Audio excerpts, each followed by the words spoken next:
Today, I'll show you how to build a welding machine using just a few simple materials.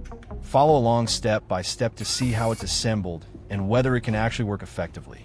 First, I attach this hex head bolt to the drill so I can use its rotation to make the machining process easier and more precise.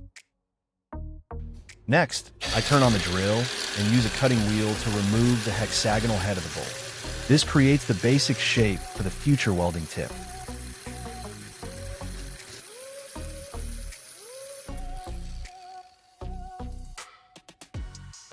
After that, I reinstall the bolt in the opposite direction to continue shaping the other end. Next, I start the cutting wheel, turn on the drill, and gently bring the tip of the spinning bolt into contact with the cutting disc. This method allows the tip to be ground evenly, forming a well-centered pointed shape. I'll use this bolt as the welding tip for the homemade welding machine. After the grinding process, the tip of the bolt is much sharper than before.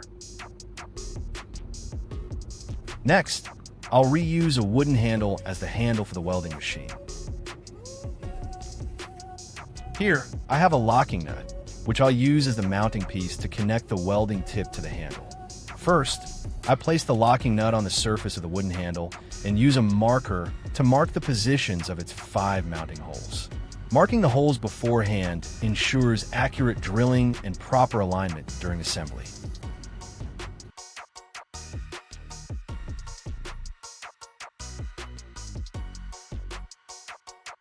Next, I secure the wooden handle in a bench vise by tightening it firmly. Then, I drill holes at each of the marked positions.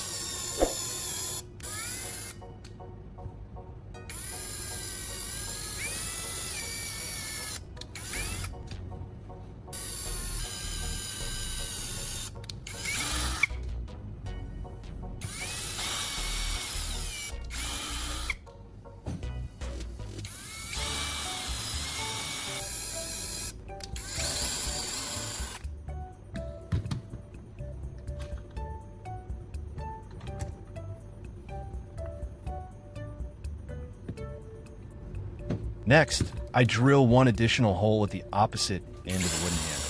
This hole will be used in the upcoming assembly steps.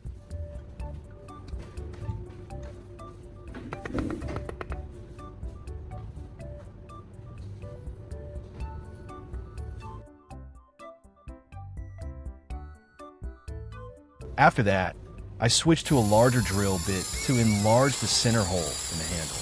The larger opening allows the connecting component to fit properly.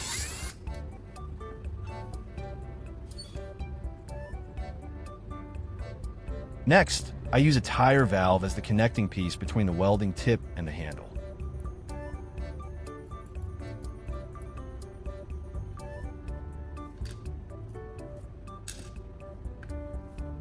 Then, I insert the tire valve into the center hole of the wooden handle. Next, I place the locking nut over it. As you can see, all the mounting holes line up perfectly, making the assembly straightforward. I install screws into the 4 surrounding holes and tighten them securely. These screws firmly fasten the welding tip assembly to the handle, creating a solid structure for the remaining assembly steps.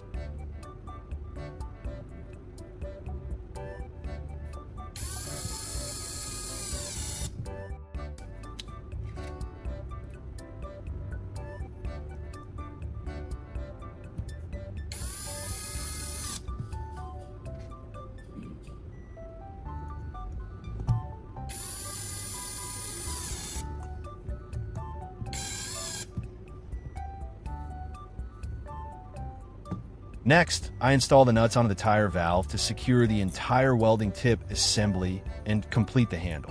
Tightening the nuts keeps all the parts firmly in place and minimizes movement during use.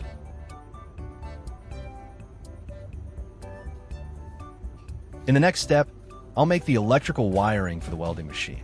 First, I strip the end of the wire to expose the copper conductor, preparing it for the electrical connections.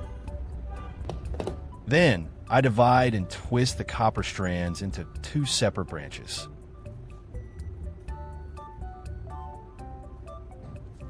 Since the holes inside the wooden handle have already been drilled all the way through, I feed the wire through the handle and leave a short length of exposed copper at the front. This exposed conductor will be connected directly to the welding tip. Next, I attach the homemade welding tip to the tire valve mounted on the handle. The tire valve acts as a holder, keeping the welding tip securely in place, while making it easier to replace or adjust if needed.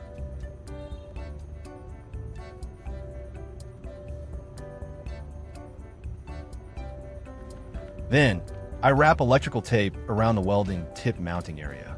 This helps secure the assembly and prevents the wire from shifting during use.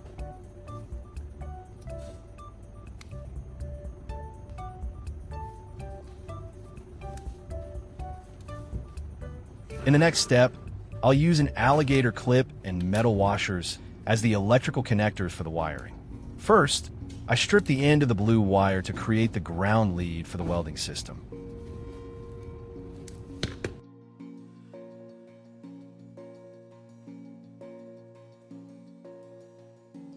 Next, I attach this wire to the alligator clip.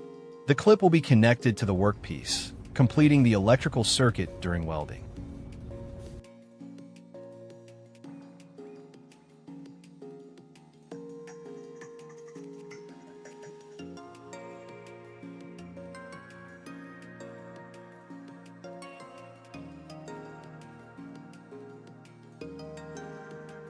At the other end of the wire, I attach a metal washer, which will serve as a connection point to the power source.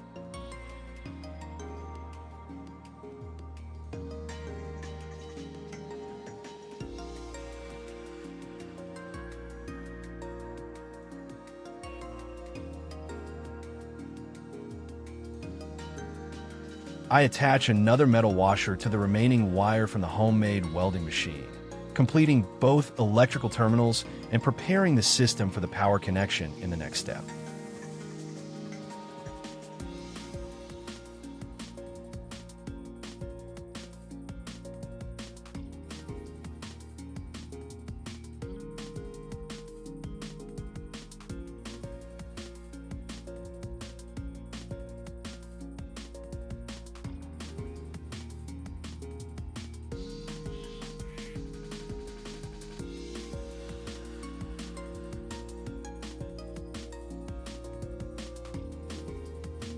I'll use the battery from a cordless drill as the power source for the welding system.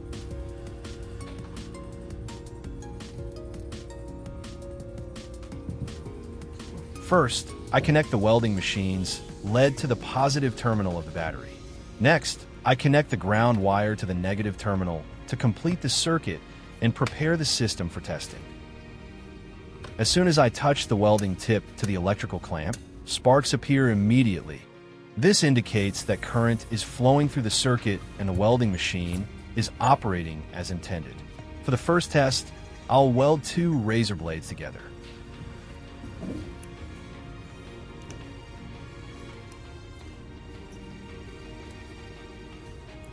First, I place the two razor blades on top of each other. Next, I attach the ground clamp to one edge of the razor blades to complete the electrical circuit. I touch the welding tip to the joint between the two blades and begin the welding process. After completing the weld, I pull both ends of the razor blades apart with considerable force to test the strength of the joint.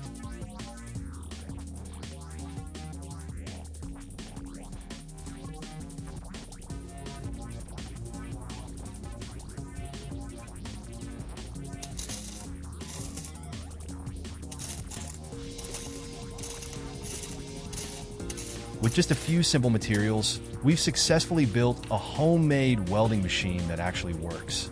If you enjoyed this video, don't forget to like and subscribe for more creative DIY projects.